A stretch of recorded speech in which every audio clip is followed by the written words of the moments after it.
स्वागत है। मैं आपके साथ फरहान नाज। ಜಿಲ್ಲಾ ಕಾಂಗ್ರೆಸ್ ಕಮಿಟಿಯ ಅಧ್ಯಕ್ಷರು ಮಾಜಿ ಶಾಸಕರು ಆತ್ಮೀಯರಾದಂಥ ರಾಜು ಅಲ್ಗೂರ್ ಅವರೇ, ನಮ್ಮ ವಿಜಯಪುರ ನಗರದ ಕಾಂಗ್ರೆಸ್ ಪಕ್ಷದ ಅಭ್ಯರ್ಥಿಯಾದಂಥ ಆತ್ಮೀಯರಾದಂಥ ಶ್ರೀ ಹಮೀದ್ ಮುಷ್ರಿಫ್ ಅವರೇ, ಮಲ್ಲಿಕಾರ್ಜುನ್ ಲೋಣಿ ಅವರೇ, ಸಜ್ಜಾದೆ ಮುಷ್ರಿಫ್ ಅವರೇ, ನಮ್ಮ ಆತ್ಮೀಯ 2018 ನಮ್ಮ ಕಾಂಗ್ರೆಸ್ ಪಕ್ಷದ ಅಭ್ಯರ್ಥಿ ಅಂತ ಗಜಾನನ ಮಂಗಸೂಳಿ ಅವರೇ, ಸಂಬಾಣಿ ಅವರೇ, ಇನ್ನುಳಿದ ಎಲ್ಲ ಕಾಂಗ್ರೆಸ್ ಪಕ್ಷದ ನಗರದ ಮತ್ತು ಜಿಲ್ಲೆಯ ನಾಯಕರುಗಳೇ, ಪ್ರಪ್ರಥಮವಾಗಿ ನಾನು ಲಕ್ಷ್ಮಣ ಸವದಿಯವರು ಏನು ಇವತ್ತು ನಾವು ಕಾಂಗ್ರೆಸ್ ರಾಜು ಅಲ್ಗೂರ್ ಅವರು ನಮ್ಮ ಅಧ್ಯಕ್ಷರು ಏನು ಕಾಂಗ್ರೆಸ್ ಪಕ್ಷಕ್ಕೆ ಇವತ್ತು ಭಾರತೀಯ ಜನತಾ ಪಕ್ಷದಿಂದ ಮತ್ತು ಜನತಾದಳದಿಂದ ಏನು ತಾವು ನಮ್ಮ ಕಾಂಗ್ರೆಸ್ ಪಕ್ಷಕ್ಕೆ ಸೇರಿದಿರಿ, ಪ್ರದೇಶ ಕಾಂಗ್ರೆಸ್ ಕಮಿಟಿಯ ಪ್ರಚಾರ ಸಮಿತಿಯ ಅಧ್ಯಕ್ಷನಾಗಿ ತಮ್ಮೆಲ್ಲರಿಗೂ ಪಕ್ಷಕ್ಕೆ ನಾನು ಸ್ವಾಗತವನ್ನು ಕೊಡ್ತೇನೆ. ನಾವು ಎಲ್ಲರೂ ಕೂಡಿ ನಮ್ಮ ಕಾಂಗ್ರೆಸ್ ಪಕ್ಷದ ಅಭ್ಯರ್ಥಿ ಆದ ಶ್ರೀ ಹಮೀದ್ ಮುಷ್ರಿಫ್ ಅವರ ಗೆಲುವಿಗಾಗಿ ಶ್ರಮಿಸ್ತೀವಿ ಅನ್ನೋ ಮಾತನ್ನು ಈಗಾಗಲೇ ಹೇಳಿದಿರಿ. ನಾವು ಆ ಕೆಲಸವನ್ನು ಮಾಡಿ ಇವತ್ತು ಕಾಂಗ್ರೆಸ್ ಪಕ್ಷ ನಿಶ್ಚಿತವಾಗಿ ರಾಜ್ಯದಲ್ಲಿ ಅಧಿಕಾರ ಬರ್ತದೆ. ನಾವು 120ರಿಂದ 130 ಸೀಟ್ಗಳನ್ನ ರಾಜ್ಯದಲ್ಲಿ ನಾವು ಪಡ್ಕೋತೀವಿ. ತನ್ಮೂಲಕ ಜನರಿಗಾಗಿ ಇವತ್ತು ಒಂದು ಒಳ್ಳೆಯ ಆಡಳಿತವನ್ನು ಏನು 2013ರಿಂದ 2018 ಕೊಟ್ಟಿದ್ವಿ, ಸರ್ಕಾರ ಕೊಟ್ಟಿದ್ವಿ ಸಿದ್ದರಾಮಯ್ಯ ಅವರ ನೇತೃತ್ವದಲ್ಲಿ. ಆ ರೀತಿ ಒಂದು ಒಳ್ಳೆಯ ಸರ್ಕಾರ ಬಂದು ರಾಜ್ಯದ ಬಡವರಿಗೆ ರಾಜ್ಯದ ಅಭಿವೃದ್ಧಿಯನ್ನು ಮಾಡಲಿಕ್ಕೆ ನಾವು ಪ್ರಾಮಾಣಿಕವಾದಂತ ಹೆಜ್ಜೆಗಳನ್ನ ಇವತ್ತು ಸಹ ಇಡ್ತಾ ಇದ್ದೀವಿ. ಆ ಕೆಲಸವನ್ನು ನಾವು ಮಾಡ್ತೀವಿ. ತಾವೇನು ಸೇರ್ಪಡೆಗೊಂಡಿದ್ದೀರಿ, ತಮ್ಮಿಂದ ನಮ್ಮ ಪಕ್ಷ ಮತ್ತಷ್ಟು ಬಲಿಷ್ಠ ಆಗಿದೆ. ರಾಜ್ಯದಲ್ಲಿ ಲಕ್ಷ್ಮಣ ಸವದಿಯವರು ಹಾಗೂ ಮಾಜಿ ಮುಖ್ಯಮಂತ್ರಿಗಳಂತ ಜಗದೀಶ್ ಶೆಟ್ಟರ್ ಅವರು ನಮ್ಮ ಕಾಂಗ್ರೆಸ್ ಪಕ್ಷಕ್ಕೆ ಬಂದು ಇವತ್ತು ನಮ್ಮ ಕಾಂಗ್ರೆಸ್ ಪಕ್ಷಕ್ಕೆ ಬಹಳ ದೊಡ್ಡ ಶಕ್ತಿಯನ್ನ ತಂದಿದ್ದಾರೆ. ನಾವು ಅಧಿಕಾರಕ್ಕೆ ಬರಲಿಕ್ಕೆ ಮತ್ತಷ್ಟು ನಮ್ಮ ದಾರಿ ಸುಗಮವಾಗಿ ಮಾಡಿದ್ದಾರೆ ಅಂತ ಹೇಳಿ ಸಂದರ್ಭದಲ್ಲಿ ಅವ್ರಿಗೂ ಕೂಡ ನಿಮ್ಮ ಅಭಿನಂದಿಸ್ತಾರೆ, ತಮಗೂ ಕೂಡ ಅಭಿನಂದಿಸ್ತಾರೆ. ಎಲ್ಲರೂ ಕೂಡಿ ಇವತ್ತು ಪಕ್ಷವನ್ನ ಬೆಳೆಸೋಣ. ಮತ್ತು ನಿಮಗೆ ಏನು ಹೊಸದಾಗಿ ಸೇರ್ಪಡೆ ಆಗಿದ್ರೆ ನಿಮ್ಗೆ ಎಲ್ಲ ರೀತಿಯ ಇವತ್ತು ದಿವಸ ನಿಮ್ಮ ಜೊತೆ ಸಹಕಾರ, ನಿಮ್ಮ ರಕ್ಷಣೆ, ನಿಮ್ಗೆ ಏನು ಮುಂದೆ ಕೆಲಸಗಳಿರ್ತವೆ, ಆ ಕೆಲಸಗಳಿಗೇನು ಕೂಡ ತೊಂದರೆ ಆಗ್ಲಾರ್ದಾಗಿ ಇವತ್ತು ಸಹ ಹಮೀದ್ ಮುಷ್ರಿಫ್ ಅವರು ಕೆಲಸ ಮಾಡ್ತಾರೆ, ನಾವು ಕೆಲಸ ಮಾಡ್ತೀವಿ, ಲಕ್ಷ್ಮಣ ಸವದಿಯವರೆಲ್ಲ ನಾವು ಕೆಲಸ ಮಾಡ್ತೀವಿ ಮಾತನಾಡ್ಕೊಂಡು ಹೇಳಿ ಇವತ್ತು ಇನ್ನೂ 3 ಕಾರ್ಯಕ್ರಮಗಳಿದಾವೆ. ಒಂದು ಉಪ್ಪಂದಿನಿ ಇದೆ, ಇಲ್ಲಿಂದ ಹೋಗಿ ಕನ್ನಡ ಹೋಗಿ ಆ ಕಡೆ ಹೋಗ್ಬೇಕು, ದಾರಿಯಲ್ಲೇ 2 ತಾಸು ಹೋಗ್ತಾನೆ. ಈಗಾಗಲೇ 4 ಗಂಟೆಗೆ ಒಂದು ಕಾರ್ಯಕ್ರಮ ಇತ್ತು. ಹೀಗಾಗಿ ಒಂದು ಸ್ವಲ್ಪ ಆತುರದಾಗ ನಾವು ಅದೀವಿ, ಕ್ಷಮಿಸಬೇಕು. ಚುನಾವಣೆ ಸಂದರ್ಭದಲ್ಲಿ ಇವೆಲ್ಲವೂ ಕೂಡ ಯಾಕಂದ್ರೆ ಬೃಹತ್ ಸಭೆಗಳದಾವು. ಆ ಸಭೆಗಳಿರೋದ್ರಿಂದ ನಾವು ಅವರೆಲ್ಲ ಕೂಡ ನಿರ್ಗಮಿಸಬೇಕಾಗಿದೆ. ಮತ್ತೊಮ್ಮೆ ತಮ್ಮೆಲ್ಲರಿಗೂ ಕಾಂಗ್ರೆಸ್ ಪಕ್ಷಕ್ಕೆ ಹೃದಯಪೂರ್ವಕವಾದಂಥ ಸ್ವಾಗತವನ್ನು ಕೊಡ್ತೇನೆ. ಎಲ್ಲರಿಗೂ ನಮಸ್ಕಾರ.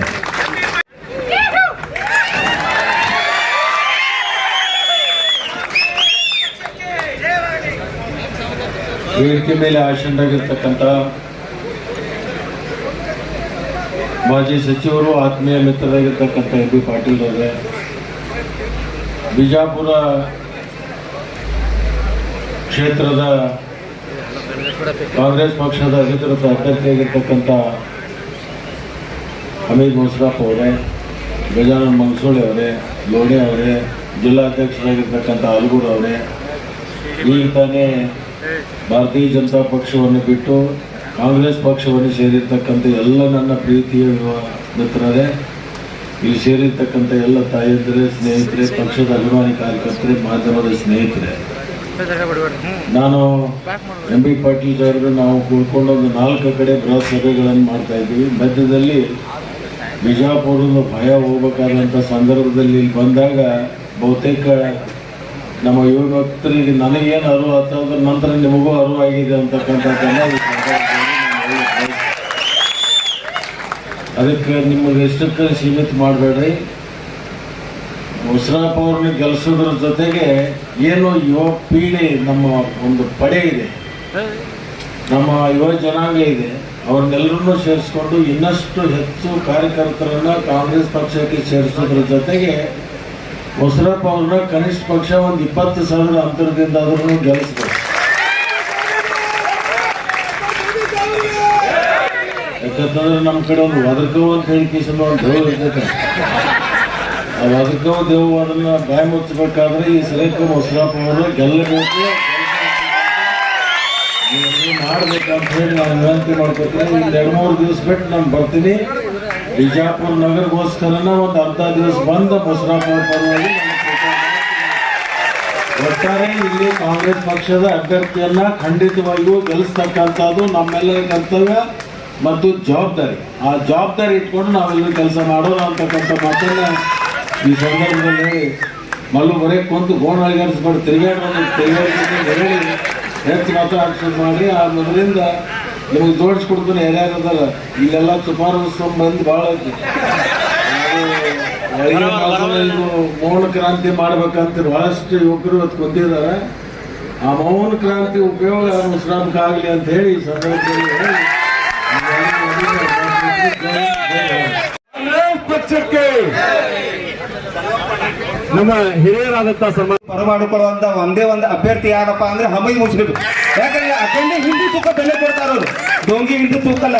ಈಗ ನಾನಲ್ಲ ಫೇಸ್ಬುಕ್ನಾಗ ಯಾರು ನಾವು ಸೇರ್ಪಡೆ ಆಗಿ ಕಮೆಂಟ್ ಹೊಡಿತಿಲ್ಲ ಹಿಂದುತ್ವ ಹಿಂದುತ್ವ ಅಂತೇಳಿ.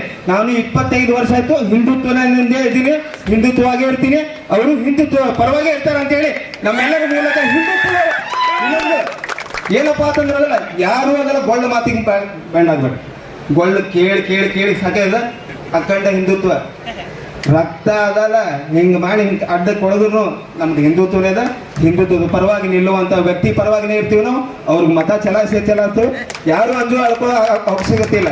ಗುಂಡಾಲ ಅವರು ಅಗಳೇ ಹೇಳಿನೇ ಮುಷ್ರಿಫ್ ಅಲ್ಲ, ಅವರು ಶರೀಫ್ ಅದಾರ. ಅದಕ್ಕೋಸ್ಕರ ಎಲ್ಲರೂ ವೋಟ್ ಮಾಡ್ರಿ ದಯವಿಟ್ಟು. ಎಲ್ಲ ನಾಯಕರು ತಮ್ಮ ಕೈಯನ್ನು ಅವರಿಗೆ ಕೈಗೆ ಸ್ಟಾರ್ಟ್ ಮಾಡಿದೆ. ಮೊಟ್ಟ ಮೊದಲನೇದಾಗಿ ಇವತ್ತಿನ ದಿವಸ ನಾವು BJP ಪಕ್ಷವನ್ನು ತೊರೆದು ಕಾಂಗ್ರೆಸ್ ಪಕ್ಷಕ್ಕೆ ಸೇರ್ಪಡೆ ಆಗಿದ್ದು ಇವತ್ತು ನಮಗೆಲ್ಲರಿಗೂ ಹೆಮ್ಮೆಯ ವಿಚಾರ. ಇದು ಕಾಂಗ್ರೆಸ್ ಪಕ್ಷ ಸ್ವತಂತ್ರ ಪೂರ್ವದಲ್ಲೇ ಇದ್ದಿದ್ದು. 1885ರಲ್ಲಿ ಹ್ಯೂಮ್ ಅನ್ನೋ ಒಬ್ಬ ಬ್ರಿಟಿಷ್ ಯುವಕ ಇದು ಕಾಂಗ್ರೆಸ್ ಪಕ್ಷ ಸ್ಥಾಪನೆ ಮಾಡ್ದ. ಹ್ಯೂಮ್ ಅನ್ನೋ ಇದು ಎದಕ್ಕೆ ಸ್ಥಾಪನೆ ಆಯ್ತಂದ್ರೆ ನಮ್ಮ ಭಾರತೀಯರುಗಳ ಮೇಲೆ ಬ್ರಿಟಿಷರು ದೌರ್ಜನ್ಯ ಮಾಡ್ತಿದ್ರು. ಆ ದೌರ್ಜನ್ಯದ ವಿರುದ್ಧ ಆ ಹ್ಯೂಮ್ ಅನ್ನೋ ಕಾಂಗ್ರೆಸ್ ಪಕ್ಷ ಕಟ್ಟದ. ಇವತ್ತಿಗೆ ದೇಶಾದ್ಯಂತ ಇವತ್ತು ಕಾಂಗ್ರೆಸ್ ಪಕ್ಷ ಯಾವ ರೀತಿ ಕೆಲಸ ಮಾಡ್ಯದಂದ್ರೆ ಕಳೆದ 70 ವರ್ಷಗಳಿಂದ ನೋಡಿದ್ರೆ ಕಾಂಗ್ರೆಸ್ ಪಕ್ಷ ಎಷ್ಟು ಬಲಿಷ್ಠವಾದ ನಮಗೆ ಸರ್ಕಾರ ಕೊಟ್ಟೈತಿ. ಆಮೇಲೆ ಇವತ್ತಿನ ದಿವಸ ರಾಜ್ಯದಲ್ಲಿ ಯಾವ ರೀತಿ ಸರ್ಕಾರ ಆಗಿದೆ, ಇದು ಪೂರಾ 6.5 ಕೋಟಿ ಜನರ ಆಶೀರ್ವಾದದ ಸರ್ಕಾರ ಅಲ್ಲ. ಇದು ಮೊಟ್ಟ ಮೊದಲು BJP ಸರ್ಕಾರ ಏನಾಗೈತಲ್ಲ ಇಲ್ಲಿ ರಾಜ್ಯೊಳಗೆ 6.5 ಕೋಟಿ ಜನರ ಆಶೀರ್ವಾದದ ಸರ್ಕಾರ ಅಲ್ಲ. ಇದು ಸ್ಪಷ್ಟವಾಗಿ ಹೇಳ್ತೀನಿ, ಇದು ಹಣಬಲದಿಂದ ರಚಿಸಿರುವ ಸರ್ಕಾರ. ಇದು ಹಣಬಲದಿಂದ ರಚಿಸಿರುವ ಸರ್ಕಾರ. ಈ 2023ರ ಚುನಾವಣೆಯಲ್ಲಿ ಸಂಪೂರ್ಣವಾಗಿ 6.5 ಕೋಟಿ ಜನತೆ ಈ BJP ಸರ್ಕಾರವನ್ನು ತಿರಸ್ಕರಿಸಿ ಸಂಪೂರ್ಣವಾಗಿ ಕಾಂಗ್ರೆಸ್ ಪಕ್ಷ ಅಧಿಕಾರಕ್ಕೆ ಬರುವುದು ಖಚಿತ. ಈ ಬಾರಿ ಸಂಪೂರ್ಣವಾಗಿ ಈ ಬಾರಿ ಕಾಂಗ್ರೆಸ್ ಪಕ್ಷ ಅಧಿಕಾರಕ್ಕೆ ಬಂದೇ ಬರ್ತೈತಿ. 110 ರಿಂದ 130 ಸೀಟ್ ಕಾಂಗ್ರೆಸ್ ಪಕ್ಷ ಗೆಲ್ತದೆ. ಕಾಂಗ್ರೆಸ್ ಪಕ್ಷ ಅಧಿಕಾರಕ್ಕೆ ಬಂದೇ ಬರ್ತದೆ. ಮತ್ತು ನಗರ ಒಳಗೆ ಶ್ರೀ ಅಬ್ದುಲ್ ಹಮೀದ್ ಮುಷ್ರಿಫ್ ಅವರು ಕಳೆದ ವರ್ಷ ಏನು 6,500 ಲೀಡ್ಲೆ ಏನು ಇವರು ಹಮೀದ್ ಮುಷ್ರಿಫ್ ಅವರು ಸೋತಿದ್ರು, ಈ ಸಲ ಅತಿ ಹೆಚ್ಚು ಬಹುಮತದಿಂದ ಹರೀಶ್ ಬರ್ತಾರೆ ಅಂಥೇಳಿ ತಮ್ಮಲ್ಲಿ ನಾನು ವಿಶ್ವಾಸ ಕೊಡ್ತೀನಿ. ಈ ಪ್ರೆಸ್ ಮುಖಾಂತರ ನಾನು ಹೇಳ್ತೀನಿ, ಈ ಸಲ ಹಮೀದ್ ಮುಷ್ರಿಫ್ ಅವರು ನಗರಕ್ಕೆ ಹರೀಶ್ ಬರೋದಂತೂ ಖಚಿತ. ಈ ವಿಷಯ ನಾನು ಹೇಳಿ ನನ್ನ 2 ಮಾತು ಮುಗಿಸ್ತೀನಿ. BJP ಪಕ್ಷ ಬಿಡಬೇಕಂದ್ರೆ ಕಾರಣ ಏನಿಲ್ಲ.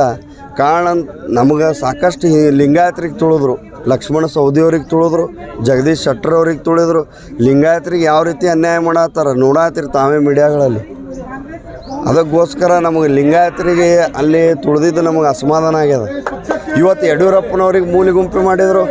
ಇವತ್ತು ಇಡೀ ಕರ್ನಾಟಕದೊಳಗೆ BJP ಗೊತ್ತೇ ಇದ್ದಿದ್ದಿಲ್ಲ ಅಂಥ ಕಟ್ಟಿ ಬೆಳೆಸಿದವರು ಸನ್ಮಾನ್ಯ ಶ್ರೀ BS ಯಡಿಯೂರಪ್ಪನವ್ರಿಗೆ ಇವತ್ತು ಏನು ಮಾಡಿಬಿಟ್ರಂದ್ರೆ ಇವರು ಏನು ಹೇಳಿದ್ರು ನಡಿಲಾರ್ದಂಗೆ ಆಟಕ್ಕುಂಟು ಲೆಕ್ಕಕ್ಕಿಲ್ಲ. BJP ಪಾರ್ಟಿ ಒಳಗೆ ಹಂಗೆ ಮಾಡಿಟ್ರೆ ನಮಗೆ ಲಿಂಗಾಯತರಿಗೆ ಅನ್ಯಾಯ ಆಗಿದ್ದಕ್ಕೆ ನಾವು BJP ತೊರೆದು ಕಾಂಗ್ರೆಸ್ ಪಕ್ಷಕ್ಕೆ ಇವತ್ತಿನ ದಿವಸ ನಮ್ಮ ಪೂರ್ಣ ಬೆಂಬಲ ಕೊಟ್ಟೆ ಅಂತ ಹೇಳಕ್ಕೆ ನಾನು ಇಷ್ಟಪಡ್ತೀನಿ. ಸುಮಾರು ಒಂದು 200ರಿಂದ 300 ಜನ ನಾವು ಇವತ್ತು ಸೇರ್ಪಡೆ ಆಗ್ಯಾವ. ಇನ್ನಷ್ಟು ಜನ, ಸಾಕಷ್ಟು ಜನ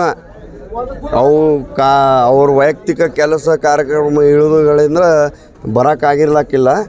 ಕಳೆದ ದಿವಸೊಳಗೆ ಮತ್ತೆ ಹಂಗೆ ಬಂದೇ ಬರ್ತಿರ್ತಾರೆ. ಸಾಕಷ್ಟು ಸೇರ್ಪಡೆ ಇನ್ನೂ ಆಗೋರಿದ್ದಾರೆ, ಆಗ್ತಾರೆ.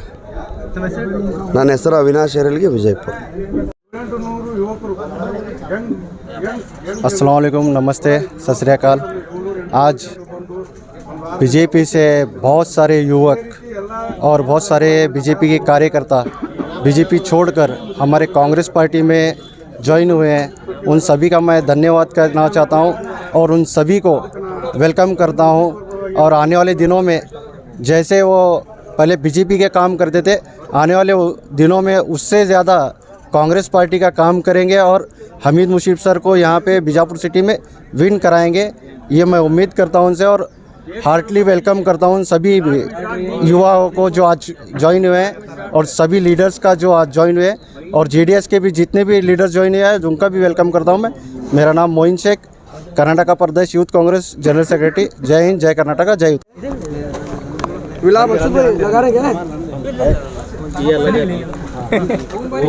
ಇವತ್ತು ವಿಜಯಪುರ ನಗರದಲ್ಲಿ ಸುಮಾರು 300ಕ್ಕಿಂತ ಹೆಚ್ಚು BJPಯ ನಮ್ಮ ಕಾರ್ಯಕರ್ತರೆಲ್ಲ ಕಾಂಗ್ರೆಸ್ ಪಕ್ಷವನ್ನು ಸೇರಿದ್ದೀವಿ. ಯಾಕೆ ಸೇರಿದ್ದೀವಪ್ಪ ಅಂತಂದ್ರೆ ಕೆಲವೊಂದು ಸಿದ್ಧಾಂತಗಳನ್ನು ಅವರು ಒಪ್ಕೊಂಡ್ರು, ಅವರ ಸಿದ್ಧಾಂತಗಳನ್ನು ನಾವು ಒಪ್ಕೊಂಡೆವು. ಅಂದು ಮಾತ್ರಕ್ಕೆ ನಾವೇನು ಹಿಂದುತ್ವ ಬಿಟ್ಟೋದಲ್ಲ, ಹೋಗಿಲ್ಲ. ಹಿಂದುತ್ವದ ಒಂದು ಮುಖ್ಯವಾದಂಥ ಅಜೆಂಡಾ ಹಿಡ್ಕೊಂಡೇ ಹೋಗ್ತಿದ್ದೀವಿ.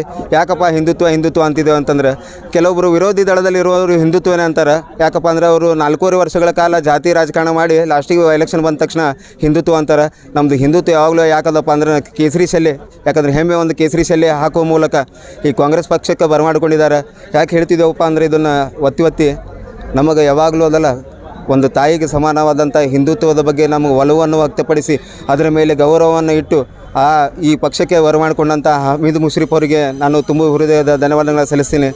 ಆಮೇಲೆ ಇನ್ನೊಂದು ಹೇಳ್ತೀನಿ, ಕೆಲವೊಂದು ಹೆಂಗಿದಪ್ಪ ಅಂತಂದ್ರೆ ಜಾತಿಗಳ ಮಧ್ಯೆ ವೈರತ್ವ ಆಯ್ತಂದ್ರೆ ಅದು ಬೆಂಕಿಯ ಜ್ವಾಲೆ ಆಗ್ತದೆ. ಆದರೆ ಜಾತ್ಯತೀತ ಆಯ್ತಂದ್ರೆ ಅದು ನಂದಾದೀಪ ಆಗ್ತದೆ. ಆ ನಂದಾದೀಪವನ್ನು ಮಾಡುವ ಹೊರಟಿರುವಂಥ ನಾಯಕ ಯಾರಾದರೂ ಇದ್ರೆ ಅದು ಅಬ್ದುಲ್ ಹಮೀದ್ ಮುಷ್ರಿಫ್ ಅವರು, ಎಂ ಬಿ ಪಾಟೀಲ್ ಸಾಹೇಬರು ಹಾಗೂ ನಮ್ಮ ಲಕ್ಷ್ಮಣ ಸವದಿ ಸಾವ್ಕಾರು.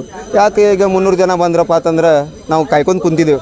ನಮ್ಮ ನಾಯಕರಾದಂಥ ಲಕ್ಷ್ಮಣ ಸವದಿ ಸಾವ್ಕಾರ್ ಅವರು, ಆಮೇಲೆ ನೆಚ್ಚಿನ ನಾಯಕರಾದಂಥ ಎಂ ಬಿ ಪಾಟೀಲ್ ಸಾಹೇಬರು, ಇವರ ನೇತೃತ್ವದಲ್ಲಿ ಸುಮಾರು 300ಕ್ಕಿಂತ ಅದಕ್ಕೆ ಹೆಚ್ಚು ಜನ ಸೇರ್ಪಡೆ ಆಗಿದ್ದಾರೆ. ಇನ್ನೂ ಹೆಚ್ಚಿನ ರೀತಿಯಲ್ಲಿ ಸೇರ್ಪಡೆ ಆಗ್ತಿದ್ದಾರೆ. ಅದಕ್ಕೋಸ್ಕರ ಇವರು ಕೈ ಬಲಪಡಿಸೋಣ, ನೋಡೋಣ. ಚುನಾವಣಾ ಸಂದರ್ಭದಲ್ಲಿ ಒಂದು ವ್ಯಕ್ತಿಗತವಾದಂಥ ಚುನಾವಣೆ ಆಗಬಾರ್ದು. ರಾಜಕೀಯ ಅಂದರೆ ಏನಪ್ಪ ಅಂತಂದ್ರೆ ಜಾತಿ, ಕೋಮು, ಸೌಹಾರ್ದತೆ ಎಲ್ಲವನ್ನು ಒಳಗೊಂಡಿರುವಂತಹ ಒಂದು ಸಂದರ್ಭ ಅಂದರೆ ಅದು ಚುನಾವಣೆ. ಈ ಸಂದರ್ಭದಲ್ಲಿ ಈ ನಗರ ಮತಕ್ಷೇತ್ರದ ಕಾಂಗ್ರೆಸ್ ಅಭ್ಯರ್ಥಿ ಆದಂಥ ಹಮೀದ್ ಮುಷ್ರಿಫ್ ಅವರನ್ನು ನಾವು ಗೆಲ್ಲಿಸ್ಕೊಂಡು ಬರ್ತೀವಿ ಅಂತೇಳಿ ಒಂದು ವಾಗ್ದಾನವನ್ನು ಮಾಡಿ 300ಕ್ಕಿಂತ ಹೆಚ್ಚು ಜನ ಈ ಕಾಂಗ್ರೆಸ್ ಪಕ್ಷಕ್ಕೆ ಸೇರ್ಪಡೆ ಆಗಿದೆ. कितने लोग आप शामिल हुए आज? सर आज 300 के ऊपर था सर. 300 के लोग. हाँ सर. ಬಿಜೆಪಿ ಬಿಟ್ಟು ಕಾಂಗ್ರೆಸ್ ಸರ್ ಒಂದು ಮಾತು ಹೇಳ್ತೀನಿ, ಕಾರ್ಯಕರ್ತರು ಎದಕ್ಕೆ ಬೇಕಪ್ಪ ಅಂದ್ರೆ ಇವ್ರಿಗೆ ಕಸ ಮುಸುರಿ ಬೆಳ್ಯಾಕೆ ಇಟ್ಕೊಂಡಾರ ಸರ್. ನಾನು ಪಕ್ಷದ ವಿರುದ್ಧ ಹೊಂಟಿಲ್ಲ, ಪಕ್ಷದ ಒಳಗಿರುವಂಥ ನಾಯಕತ್ವದ ಮಾತಾಡ್ತಿದ್ದೆ ನಾನು. ಕೆಲವು ನಾಯಕರ ಬಗ್ಗೆ ನಾಯಕತ್ವ ಮತ್ತು ಪಕ್ಷದ ವಿರುದ್ಧ ನಾನು ಹೊಂಟಿಲ್ಲ. ಇಲ್ಲಿ ಹೊಂಟಿದ್ದು ನಾನು ನಾಯಕರ ವಿರುದ್ಧ. ಈ ನಾಯಕರು ಹೆಂಗಿದಾರಪ್ಪ ಅಂತಂದ್ರೆ ತಮ್ಮ ಚೇಲಾಗಳನ್ನು ಇದನ್ನು ಅಂತ ಹೇಳಿದ್ರೆ ಸ್ವಲ್ಪ ವ್ಯಾಗ್ರವಾಗಿ ಅನ್ನಿಸ್ಬೋದು. ಅವರು ಬಂದಂಗೆ ಬಾರಿಸೋ ಬಂಗಾರ ಗಿಣಿ ಆದ್ರೆ ನಾವು ಬಂದಂಗೆ ಬಾರಿಸೋ ಬಂಗಾರ ಗಿಣಿನೇ ಅದೇವು. ನಾವೇನು ಅರ್ಗಿಣಿ ಅಲ್ಲ, ನಾವು ಬಂಗಾರ ಗಿಣಿನೇ ಅದೇವು. ಅದಕ್ಕೋಸ್ಕರ ಕಾಂಗ್ರೆಸ್ ಪಕ್ಷ ಸೇರಿದ್ದು. ಮುಂದಿನ ದಿನ ಏನೂ ಇಲ್ಲರಿ ಅಣ್ಣವ್ರು. ಒಂದೇ ಒಂದು ಪಕ್ಷಕ್ಕೆ ಬಂದೇವು ಅಂದ್ರೆ ಪಕ್ಷಕ್ಕೆ ದುಡಿದು ಅಷ್ಟೇ, ಮತ್ತೇನಿಲ್ಲರಿ. ಅಲ್ಲಿ ಪಕ್ಷಕ್ಕೆ ಬಂದೇವು, ಪಕ್ಷಕ್ಕೆ ದುಡಿಬೇಕಷ್ಟೇ. ನನ್ನ ಹೆಸರು ಸನ್ನಿ ಗೌರ್ಮೆಂಟ್. आप कितने लोग जो है आज बीजेपी में कांग्रेस में शामिल हुए हैं? बीजेपी सर 350 से 300 तक. मतलब नहीं, मतलब आपने बीजेपी छोड़कर कांग्रेस में ज्वाइन हुए हैं, शामिल हुए हैं. दूसरे भी बहुत पक्ष थे, लेकिन आपने कांग्रेस को ही क्यों चुना? कांग्रेस में ही आने की क्या वजह है? सर जात्यातीत जो व्यक्तिगत जो है व्यक्ति है ना सर, वो हमीद मुशर्रफ साहब है. क्यों बोल रहा हूँ, ये जो व्यक्ति जो है ना जाति राजकारण नहीं करता, अखंड हिंदुत्व और भारत का जो सभी भाई बहन है ना, उनका भाई और बहनों कर को उन्होंने समझ में लेते हैं. इसके बाद सर उन्होंने, लेकिन जो बीजापुर के जो विधायक हैं, पहले के जो विधायक हैं और जो बीजेपी कैंडिडेट हैं बसनगढ़ पाटिल यत्नाल, वो हमेशा जो है मुसलमानों को लेकर विवादित बयान देते रहते हैं. इस पर आप क्या कहना चाहेंगे? सर बयान देने वाले को बयान देते रहो, हम काम करते रहते, ऐसा बोलता हूँ. ठीक है. आज हमारे कांग्रेस ऑफिस में हमारे एमबी पाटिल साहब, लक्ष्मण सऊदी साहब आज एक 300 से 350 जना को बीजेपी में से कांग्रेस में ज्वाइन कराए। उनका बहुत बहुत शुक्रिया अदा करता हूँ। ऐसा जोर लोग आ रहे हैं डेली, हमें उनका स्वागत कर लेते हैं और कांग्रेस पार्टी को वोट भाव को चुन लाकर दुआ करते हैं। ये जो प्रोग्राम है आज की किस लिए जो यहाँ पर रखा गया था? आज ज्वाइनिंग था और हमारे लक्ष्मण सऊदी साहब बीजापुर सिटी का प्रेस मीट करें, उसके वास्ते रखे थे। आपके जो है लक्ष्मण सऊदी के बीजापुर दौरे पर के आने के बाद जो है क्या कुछ फ़र्क पड़ सकता है बीजापुर में? 100 को 100 पड़ सकता है।